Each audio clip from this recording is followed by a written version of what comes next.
Nous allons lire ce matin un texte. Nous avons un culte un peu spécial puisque nous aurons la présentation de la petite Ève tout à l'heure, juste après le message. Et nous allons traiter d'un texte qui parle beaucoup des enfants. Alors les enfants, vous allez pouvoir garder les oreilles bien ouvertes et voir l'amour de Jésus pour les enfants. Nous sommes dans Matthieu au chapitre 18 et nous allons lire les versets 1 à 6. En ce moment, les disciples s'approchèrent de Jésus et lui dirent : « Qui donc est le plus grand dans le royaume des cieux ?» Jésus, ayant appelé un petit enfant, le plaça au milieu d'eux et leur dit : « Je vous le dis en vérité, si vous ne vous convertissez et si vous ne devenez comme les petits enfants, vous n'entrerez pas dans le royaume des cieux. C'est pourquoi quiconque se rendra humble comme ce petit enfant sera le plus grand dans le royaume des cieux. Et quiconque reçoit en mon nom un petit enfant comme celui-ci me reçoit moi-même. Mais si quelqu'un scandalisait un de ces petits qui croient en moi, il vaudrait mieux pour lui qu'on suspendît à son cou une meule de moulin et qu'on le jetât au fond de la mer. Prions. Seigneur, nous te demandons d'éclairer ta parole dans nos cœurs, que nous puissions t'entendre nous parler. Par ton esprit, que tu puisses transformer nos cœurs, transformer nos esprits, transformer nos vies. Amen. Imaginez-vous en terminale, juste avant le bac, en fin d'année, le professeur de philosophie fait un rappel des thèmes principaux qu'il a traités au cours de l'année. Il récapitule tout ce qui a été appris par les élèves, par exemple sur la cité d'Aristote et la politique, et il y a un élève qui lève le doigt et qui lui pose une question qui finalement montre que le pauvre, il n'avait rien compris à tous les cours de l'année de philosophie. Et le prof se décompose, son visage, « Ah oui, t'as rien compris ». Et les élèves autour qui rigolent. Permettez-moi de dire que dans le contexte de ce texte de Matthieu, cette question posée par les disciples est quasiment du même acabit. Après des longs mois d'enseignement de Jésus, voilà que les disciples, j'allais dire les pauvres, n'ont pas compris ce dont parlait Jésus dans le royaume. Et Jésus va leur faire dans ce chapitre 18 un grand discours, un enseignement pour récapituler une nouvelle fois son enseignement sur la relation entre les membres du royaume, entre les croyants et entre ceux finalement qui vont constituer l'Église. À la fin du chapitre 17, Jésus avait fait un miracle lorsque la taxe lui a été demandée par les douaniers, trouver dans un poisson la taxe pour payer les douaniers. Un miracle étonnant de Jésus, mais qu'il dit avoir fait pour ne pas scandaliser le peuple, ou pour ne pas scandaliser les autorités. Ici au verset 18, il va aussi nous parler de scandale, mais de scandale à l'intérieur du peuple. Qu'est-ce qui le scandalise ? Le texte commence par cette question au verset 1. Qui donc est le plus grand dans le royaume des cieux ? La lecture de Marc au chapitre 9 nous montre bien que ses disciples sont finalement très gênés de poser cette question. Et il me semble assez naturel vu les circonstances. Jésus leur dit : « De quoi parliez-vous en chemin ?» Et les disciples gardaient le silence, nous dit Marc au chapitre 9. Finalement, l'un d'eux doit lâcher le morceau et lui dire : « Voilà de quoi nous parlions. » Et Jésus va leur enseigner une vérité fondamentale. En lisant ce chapitre, les enfants, vous avez peut-être, comme moi, été frappés par l'attitude de Jésus envers les petits-enfants. Jésus va utiliser tout au long du chapitre l'image de l'enfant et en faisant ça, il va aussi prendre avec lui, devant les disciples, un enfant. Marc nous rappelle et nous dit qu'il le prend même dans ses bras. Marc 9, verset 36. Il prit un petit enfant, le plaça au milieu d'eux, et l'ayant pris dans ses bras, il leur dit. Si vous lisez les évangiles, vous voyez à quel point Jésus avait un cœur pour les tout petits enfants. Un peu au hasard, cette semaine, dans mes lectures sur Internet, je lisais le blog d'un pasteur suisse et j'étais un petit peu endormi, mais je lisais ces 7 règles à suivre pour les églises. Voilà le titre de son article. Et la première recommandation était 1. La place des enfants dans l'église. Je cite, « Les enfants n'y ont pas leur place. Le culte est un moment qui s'adresse aux adultes et il convient que les parents trouvent des solutions de garde appropriées pour les enfants. Si cela devrait être impossible, alors les enfants sont tolérés tant qu'ils se tiennent tranquilles et ne perturbent pas le bon déroulement du culte. » Ça m'a réveillé un petit peu, j'étais déjà en train de préparer ma réponse. Puis j'ai continué à lire ma lecture. Et le point 2, c'était « Seul l'orgue pouvait être utilisé comme instrument de musique à l'église. » Là, je me suis dit, il y a peut-être quelque chose. Et c'était bien un article satirique. Il le dit seulement dans sa conclusion à la fin, après avoir cité 7 points que l'on entend parfois dans l'Église. J'ai déjà entendu ça, l'enfant n'a pas sa place. Et pourtant, quand je lis les évangiles, la réponse de Jésus aux enfants est toujours empreinte d'amour et de compassion. Il reprenait même, nous dit le texte, ceux qui les empêchaient de venir à lui.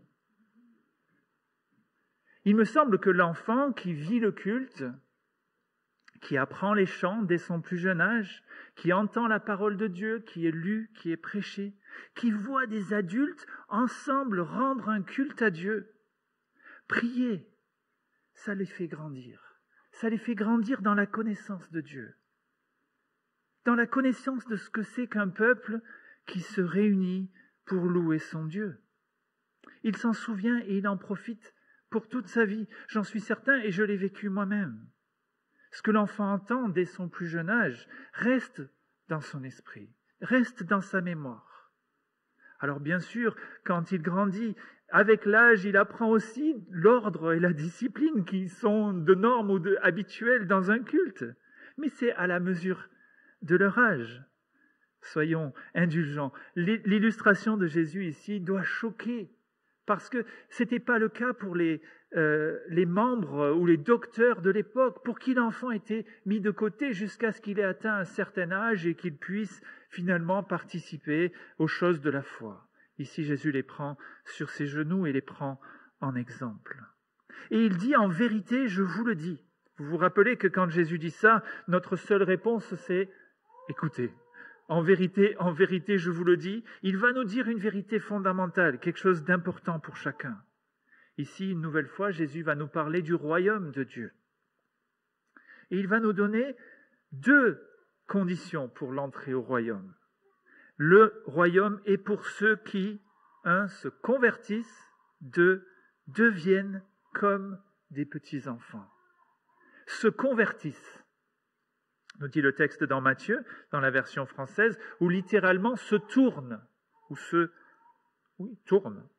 Nous avons vu dans Jean au chapitre 3 que la condition d'entrée dans le royaume de Dieu, telle que Jean l'a décrit au chapitre 3, verset 3, en vérité, je te le dis, si un homme ne naît de nouveau, il ne peut voir le royaume de Dieu. Jean 3, verset 15 nous dit « Afin que quiconque croit en lui ait la vie éternelle ». Le royaume de Dieu, c'est ce lieu, ce salut, cet endroit où est obtenu le salut et où Dieu règne en maître par Jésus. Ici, Jésus utilise un autre mot pour décrire cette même réalité de rentrer dans le royaume, mais je trouve intéressant qu'il utilise le mot « se tourner ». Dans toutes les autres utilisations de ce mot dans le Nouveau Testament, c'est une action physique. On voit par exemple, Jésus se tourne vers la foule, ou Jésus se tourne vers une dame pour lui parler. On voit quelque chose de physique, de visible, de voulu. Une fois, le chien se retourne contre son maître. Une autre fois, c'est Dieu qui se détourne de son peuple. Ce mot est utilisé ici et traduit en français par « convertissez-vous ». Et c'est la seule fois que c'est traduit ainsi, mais c'est tout à fait légitime. L'expérience d'avoir la foi en Jésus, l'expérience de croire, l'expérience de naître de nouveau, ou qu'on appelle la conversion dans nos églises, elle est souvent utilisée, souvent traduite du mot qui signifie repentir, métanoïa, changer d'intention, changer de mentalité.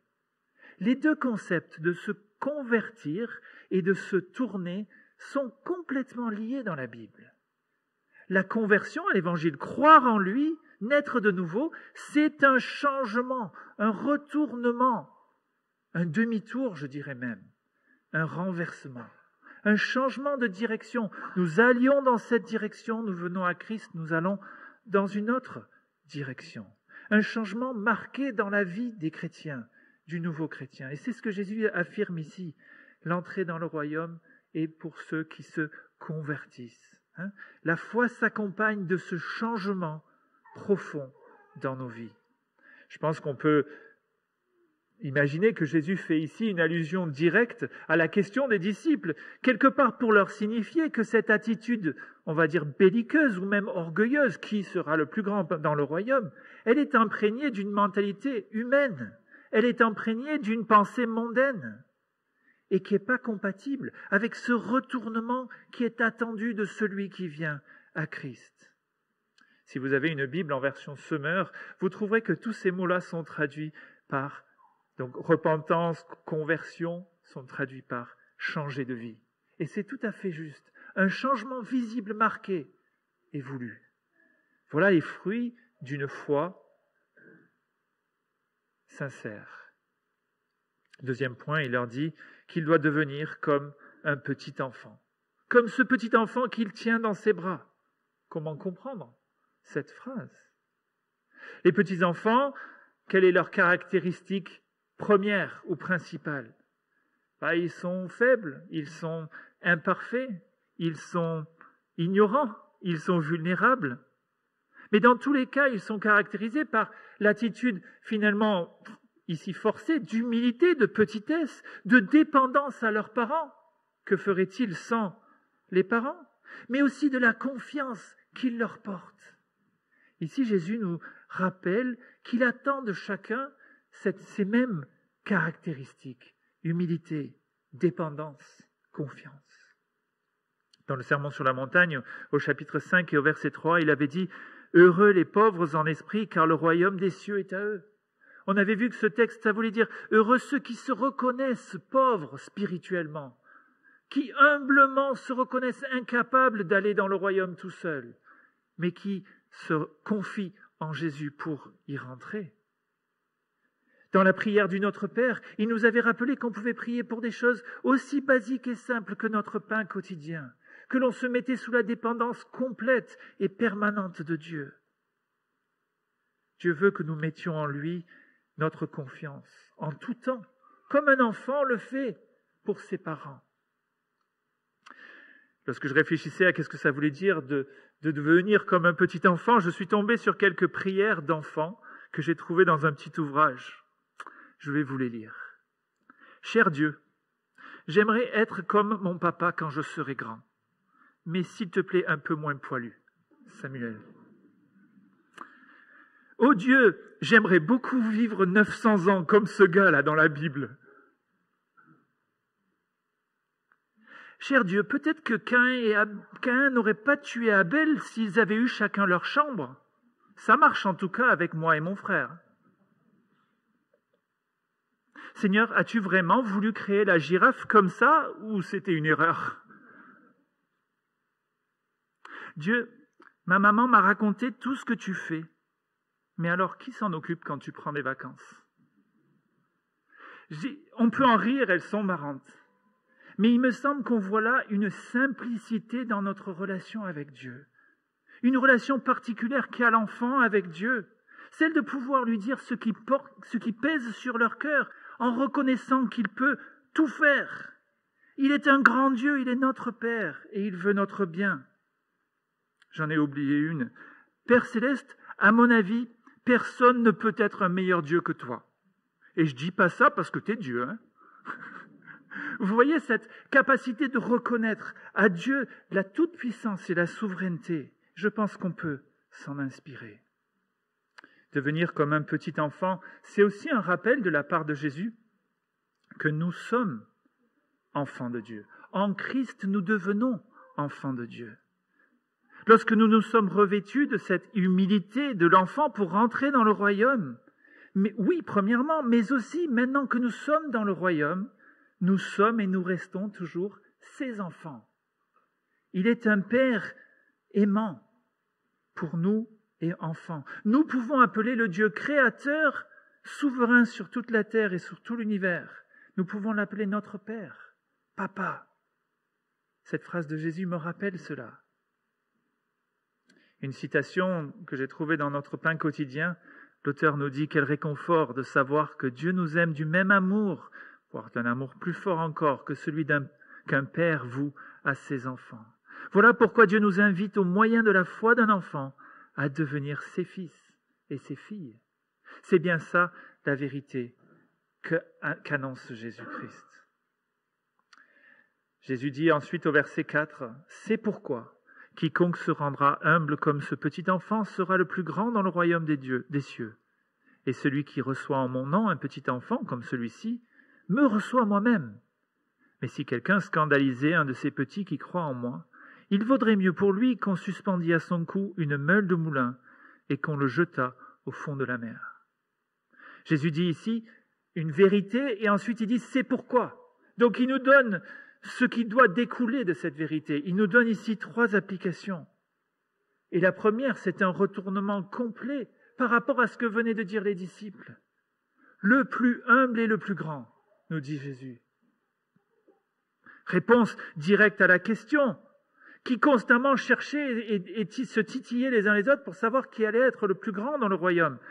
Même à la veille de la mort de Jésus, nous l'avons vu dans Luc 22, c'est la question qu'ils se posent alors que Jésus avance sur Jérusalem vers sa mort. Jésus leur répond, ici, celui qui veut être le plus grand, c'est celui qui est le plus humble. Dans Matthieu 23, verset 11, il leur dit, le plus grand parmi vous sera votre serviteur. C'est un point fondamental de la parole de Dieu et de la vie chrétienne. C'est d'ailleurs un point qui me met très mal à l'aise quand je vois des prédicateurs évangéliques chrétiens, des chanteurs qui deviennent ou veulent devenir des célébrités, des superstars, qui finalement cherchent une gloire humaine et la recherchent constamment.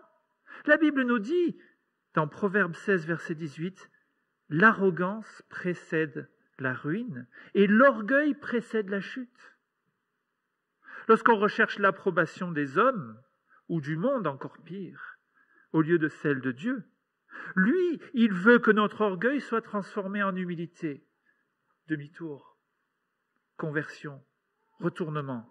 Il veut que notre arrogance soit transformée en modestie, à l'exemple même de Christ. Ayez en vous, nous dit Philippiens chapitre 2, verset 5, les sentiments qui étaient en Jésus-Christ, lequel, existant en forme de Dieu, n'a pas regardé comme une proie à arracher d'être égal avec Dieu, mais il s'est dépouillé lui-même, en prenant une forme de serviteur, en devenant semblable aux hommes, et ayant paru comme un simple homme, il s'est humilié lui-même, se rendant obéissant jusqu'à la mort, même jusqu'à la mort de la croix. Le plus humble et le plus grand. Dure réalité pour les disciples dans les conversations qu'ils étaient en train de mener. Verset 5, c'est encore un « c'est pourquoi » parce que Jésus continue, il dit « c'est pourquoi quiconque reçoit en mon nom un petit enfant comme celui-ci me reçoit moi-même. » Waouh! L'accueil des frères et sœurs les plus faibles, c'est accueillir Jésus lui-même. C'est ce que nous dit ce texte. Et ça peut vous surprendre, et ça m'a surpris, voire même ça m'a mis mal à l'aise. Jésus fait un lien direct entre l'accueil qui est donné aux plus petits et celui de recevoir Jésus lui-même. Vous le recevez, vous me recevez, dit-il. Alors les enfants, permettez-moi de vous raconter une petite histoire bien connue et qui est certainement inspirée de ce verset de la Bible. Il s'agit de l'histoire de Siméon le vieux cordonnier. Il vivait dans un petit village perdu, il avait perdu sa femme depuis bien longtemps et ses 2 enfants avaient quitté la maison. Sa franche et cordiale hospitalité était connue de tout le village. Et voici qu'un soir, en lisant sa Bible, il entend Jésus qui lui dit « Siméon, Siméon, ce soir, je vais venir chez toi. » Alors le cœur plein de joie, ce sympathique cordonnier nettoie sa boutique, prépare le repas, déblaye la neige, décore l'humble cabane. Tout est prêt pour accueillir dignement le divin visiteur. Il attend l'invité de marque et lorsqu'on frappe à la porte, il va avec vitesse vers la porte, il ouvre, et c'est une vieille grand-mère toute courbée sous les ans et grelottante qui demande l'hospitalité. La chambre d'hôte est bien prête, mais c'était pour le céleste visiteur. Pris de pitié, Siméon lui offre l'hospitalité, un bon thé bien chaud et quelques galettes. L'horloge continue à tourner, et lorsqu'une seconde fois, Siméon entend les pas d'un visiteur, « C'est lui, dit-il !» Et il va vers la porte. Il ouvre la porte, et c'est un passant affamé. Vieille bottine aux pieds, manteau troué sur le dos. Ému, le vieux Siméon lui donne ses propres chaussures et quelques vêtements chauds, ainsi qu'une boisson chaude. Voilà que sonne à nouveau l'horloge, et Siméon entend frapper à la fenêtre. Il accourt. C'est un enfant tout en pleurs qui cherche sa mère. Soucieux, le vieux Siméon rassure l'enfant, se hâte de le reconduire chez ses parents. Et en rentrant, il est triste et il se dit « Sûrement qu'en quittant ma maison, j'ai raté la visite du divin Seigneur. » Les 12 coups de minuit sont passés depuis longtemps, et Siméon est épuisé, il s'endort et dans un profond sommeil, soudain il sursaute. La chambre semble pleine de lumière. Une voix lui dit « Siméon, Siméon, c'est toi Jésus ?»« Oui, Siméon. »« Seigneur, pourquoi n'es-tu pas venu? J'ai attendu en vain toute la nuit. Pour toi, j'ai tout préparé, nettoyé, décoré. Je désirais tant te voir. » « Mais Siméon, relève ta tête, j'ai tenu ma promesse, lui dit Jésus. À 3 reprises ce soir, j'ai franchi le seuil de ta porte. À 3 reprises, tu m'as accueilli. L'enfant en pleurs, la grand-mère transit et le mendiant affamé. Et c'est une belle histoire. La parole nous engage et nous encourage à recevoir, à accueillir et à servir tous ceux qui souffrent et qui se présentent à nous. En accueillant finalement le plus nécessiteux, on offre l'amour de Christ. C'est une recommandation que l'auteur des Hébreux nous donne, chapitre 13, versets 1 et 2. Persévérez dans l'amour fraternel, l'amour entre frères et sœurs. N'oubliez pas l'hospitalité, car en exerçant, quelques-uns ont logé des anges sans le savoir. Étonnante parole. Néanmoins, comme je vous l'ai dit dans la série sur Vitalité et sur Michée 6-8, la première responsabilité du chrétien est envers ceux des membres de la famille de Dieu. Ensuite, cet accueil s'étend à ceux qui sont en dehors. Vous avez remarqué qu'au verset 6, Jésus parle d'un de ces petits qui croient en moi. Il me semble que là, Jésus précise de quels petits il parle. Même ceux qui sont au verset 4. Ces petits-enfants dont il nous demande de nous occuper, c'est aussi celui qui s'est humilié, qui est entré dans le royaume, celui qui a cru, qui est devenu enfant de Dieu. Je pense que l'exhortation et le reste du chapitre 18 me confortent dans cette idée-là. Il s'agit de relations entre les membres du royaume. C'est principalement centré là. Bien sûr que l'aide à ceux qui sont à l'extérieur est aussi demandée, mais je pense que Jésus ici centre le regard sur l'amour fraternel, l'accueil fraternel, l'aide que nous pouvons apporter aux plus faibles. Il fait référence finalement à la façon dont on devrait recevoir et accueillir ceux de nos frères qui sont les plus faibles. C'est comme s'il me disait, comme s'il nous disait, vous vous mettriez en 4 pour me recevoir dans votre demeure, non? Comme l'a fait finalement ce vieux Siméon le cordonnier. Faites-en autant pour le plus faible d'entre les membres du royaume. Jacques II nous rappelle que souvent on a tendance à vouloir mettre devant ceux qui sont plus riches, plus compétents, plus intelligents. Et il nous rappelle de ne pas montrer de partialité parmi les membres de la famille.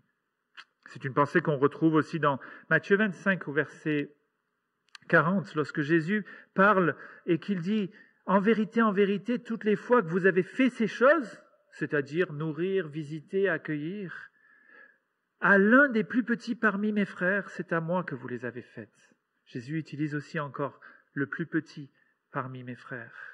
C'est utilisé pour dire les frères dans la chair, les enfants d'une même famille, mais en dehors de ça, c'est toujours utilisé pour les membres du royaume. Jésus disait « Quiconque fait la volonté de mon Père qui est dans les cieux, celui-là est mon frère, ma sœur ou ma mère. » Donc deuxième application, accueillir le plus faible dans la foi, comme si on accueillait Christ. Vous vous souvenez de Saul quand il est pris sur le chemin de Damas? Que lui dit Jésus quand il est à terre? Saul, Saul, pourquoi me persécutes-tu? C'est l'inverse. Vous voyez la pensée ici de Jésus. Lui, il vient de donner un exemple et il va maintenant donner un contre-exemple. Parce qu'en fait, si on l'accueille, si on accueille le plus faible, on l'accueille lui. Mais si en même temps, on scandalise le plus jeune dans la foi, on scandalise Dieu. Si on persécute celui dans la foi, on persécute Christ. C'est cette même pensée. Voyez le fil de la pensée.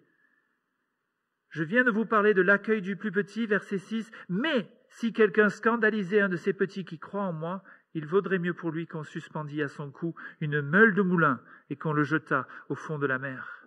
Verset 10 nous dit, « Gardez-vous de mépriser un seul de ces petits. » Il prend là une image forte de la meule. Vous voyez ce que c'est une meule, les enfants? C'est un truc comme ça. On a visité une papeterie pendant nos vacances en Dordogne et on était époustouflés par la taille, la puissance et la force de ces meules. Ça, c'est bien plus grand que moi, cette meule-là. Et j'imagine qu'il y en a des encore plus grosses. L'image que Jésus prend d'attacher ce genre de meule, si c'est celle-là à laquelle il pense, à notre cou pour nous jeter dans la mer, est violente, elle est forte, elle est puissante. Elle est elle est au-delà de tout ce qu'on peut imaginer. Et elle est volontairement, pour montrer à quel point celui qui fait chuter ou celui qui méprise le plus petit d'entre les frères et les font tomber dans le péché, c'est quelque chose qui scandalise Dieu. Ce mot scandaliser est fort aussi. Il est très peu utilisé. Mais je voulais vous donner quelques éléments ou quelques pistes où nous pouvons scandaliser nos frères et nos sœurs, y compris les plus faibles dans la foi. Parfois, on peut les tenter. Parfois, on peut les provoquer de péché. On peut les entraîner dans un péché que nous commettons avec eux, volontairement. Je pense à ces rois d'Israël qui ont choisi de ne pas suivre Dieu. Et le texte nous dit constamment, à multiples reprises, ils entraînèrent le peuple dans le péché.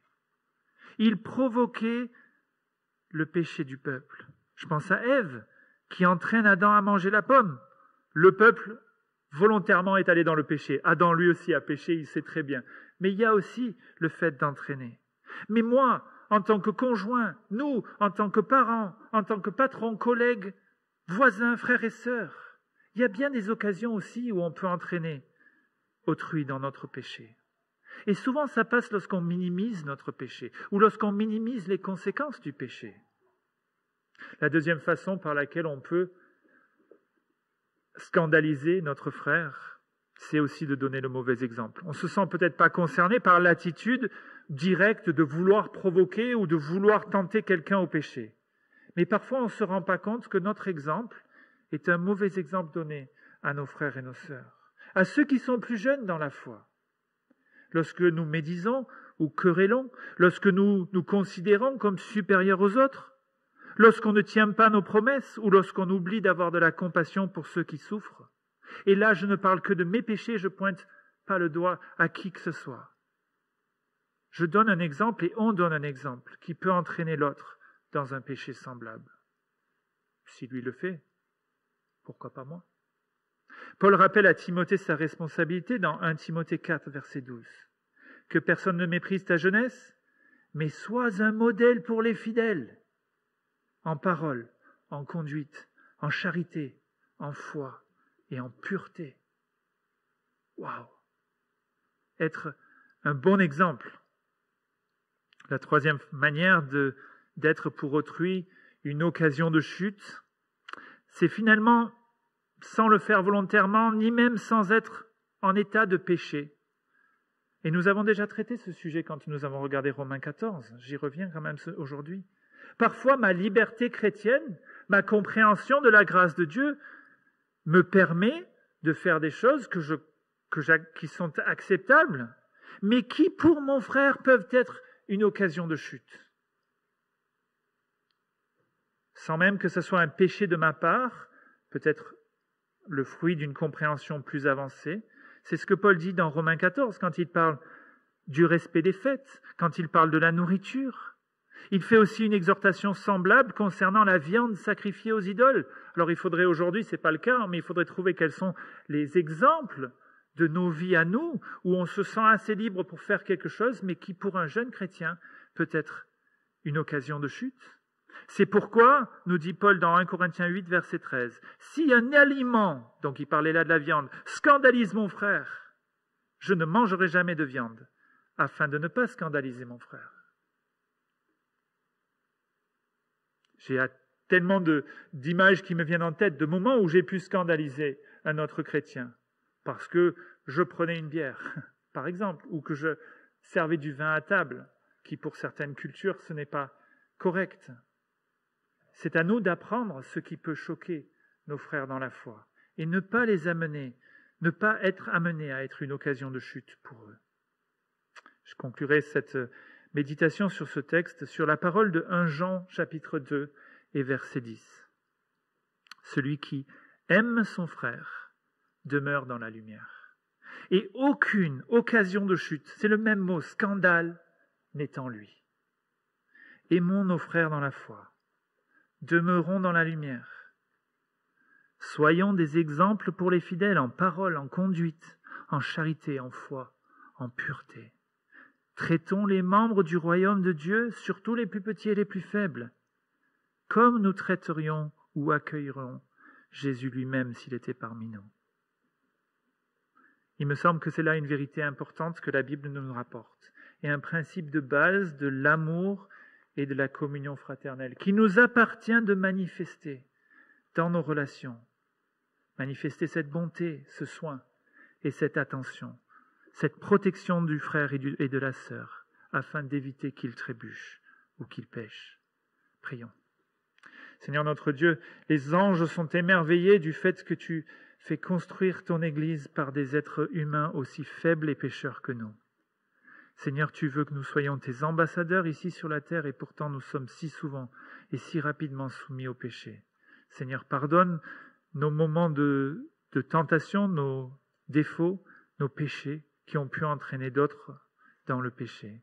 Et Seigneur, donne-nous d'être des exemples, chacun à son niveau, parents pour les enfants, frères pour les sœurs, et dans l'Église aussi, d'être des exemples et des modèles de bonne conduite. Que nous puissions ensemble apprendre à mieux te connaître, ensemble grandir dans une vie qui ressemble à celle que tu as vécue sur cette terre. Jésus, nous te demandons cela parce que nous savons que ton esprit est en nous et qu'il nous transforme et qu'il veut nous faire grandir à ta ressemblance. Amen.